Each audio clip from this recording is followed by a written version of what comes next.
ভিডিওটি ধাক্কা দিবেন না, দেখে যাবেন। মানুষ মানুষের ক্ষতি কিভাবে করতে পারে কালো জাদু করে।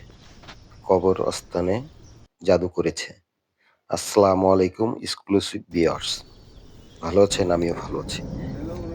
দেখুন, আমার এক এলাকার বড় ভাই আমাকে বলল, ভাইয়া আমার মেয়েটাকে কে যেন কালো জাদু করেছে। রোকেয়ার মাধ্যমে চিকিৎসা চালাচ্ছি, সুস্থ করতে পারছি না। ভাইয়া কালো জাদু করেছে বলেন।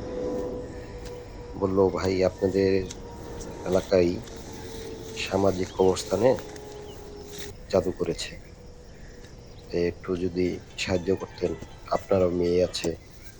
হ্যাঁ, মেয়ের কষ্টটা ভাই আর সহ্য হয় না, অনেক কষ্ট লাগে। মেয়েটা দিনে দিনে এই এরকম হয়েছে যে তারা বাঁচানো দায়ী হয়ে যাচ্ছে। কি বলেন? ঠিক আছে, হ্যাঁ, কি করতো? পরে বলল যে আপনি যদি একটু বলতেন, কারণ একটা মহল্লার কবরস্থানে তো আর এইভাবে যাওয়া যায় না। হ্যাঁ, আপনার একটু সাহায্য লাগবে। আচ্ছা ঠিক আছে ভাই, আমাকে যেহেতু বলেছেন আমি চেষ্টা করব। তা আমি একদিন মুরব্বীদের সাথে কথা বলি।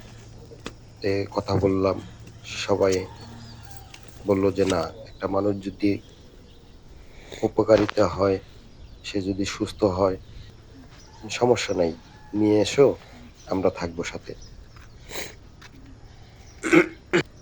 পরে নানা ছিল, মামা ছিল, ভাইয়েরা ছিল, সবাই আমরা একসাথে ভোর 5টা, সকাল 5টা আর কি, তখন লোকের মাধ্যমে এই যে মেয়েটা নিজেই দেখিয়ে দিয়েছে যে এই জায়গায় আছে। প্রায় লাশের পায়ের নিচে, মানে মুদ্রার পায়ের নিচে 1 হাত পরিমাণ নিচে চলে গেছে। এই জায়গায় জাদুটা করেছিল। তার একটা জায়গা আছে এই লাশের মাথার সামনে আর কি। সে নিজেই দেখাই দিচ্ছে, কারণ রোকের মাধ্যমে তার উপরে, এই মেয়েটার উপরেই জিন বর করা হয়েছিল।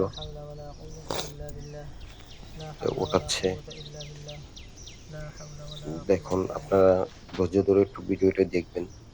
মানুষের কষ্ট, মানুষের ক্ষতি মানুষ কিভাবে করে।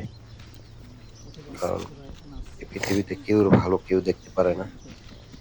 যদি সে কষ্ট করতে পারে, সে আনন্দ পায়।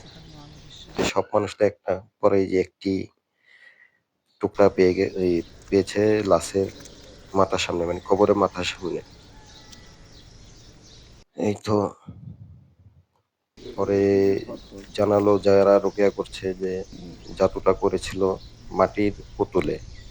মাটির পুতুল মাটির সাথে মিশে গেছে। একটা খণ্ড পেয়েছি, এটা দিয়ে হয়ে যাবে। এটা দিয়ে আল্লাহর রহমতে মেয়েটা সুস্থ করা যাবে। দেখুন, মেয়েটার উপরে কিন্তু জিন বর্তমানে ভর করা আছে। কারণ জিন ছাড়া এই জিনিসটা চিকিৎসা করা অসম্ভব ছিল। রোকেয়ার মাধ্যমে জিন এনে পরে আপনার চিকিৎসাটা আর কি চালাচ্ছে। যাই হোক, মেয়েটার জন্য দোয়া করবেন সবাই, আমিও দোয়া করি। হ্যাঁ, ভিডিওতে শেয়ার করে ছড়িয়ে দিবেন, জানি সবাই সতর্ক থাকতে পারে। মেয়েটার বাবা মার জন্য দোয়া রইল, মেয়েটা জানি সুস্থ হয়ে সবার সাথে ভালোভাবে চলতে পারে।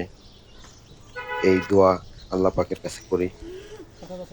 যে আমরা যারাই ছিলাম, আমরা সবাই হতভাগ্য হয়ে গেছি যে মানুষ মানুষের ক্ষতি কিভাবে করে, তারপর পবিত্র কবরস্থানে, মুসলমানের শেষ বিদায় ঘর, কবরস্থানের ভিতরে জাদু টোনা, এবং কি আমাদের পবিত্র কাবা শরীফও জাদু করছে মানুষ। মানুষ কত নিকৃষ্ট হয়ে গেছে, ইমান ধর্ম মানুষের ভিতরে নাই। এই মনে হয় কিয়ামতের আলামত